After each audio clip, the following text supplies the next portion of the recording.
Kilo तोरी पेलाएर आएँ। तेल 5 लिटर एमा भरी आयो। यो 2 लिटर यति छ। यो पनि 2 लिटर। अलिअलि काटी पनि हुन्छ। त्यही प्योर 8 लिटर जति आयो। मिलमा सोधेको 450 रुपैयाँ लिटर किन्न पाइँदो रहेछ।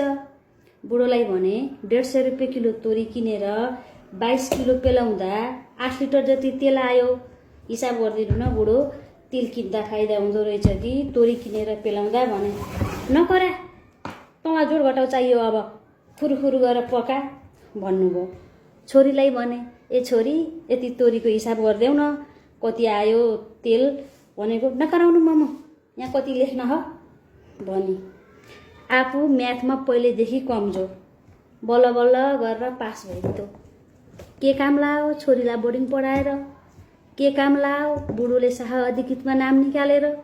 यति तोरीको हिसाब कसैले गर्दैनन्।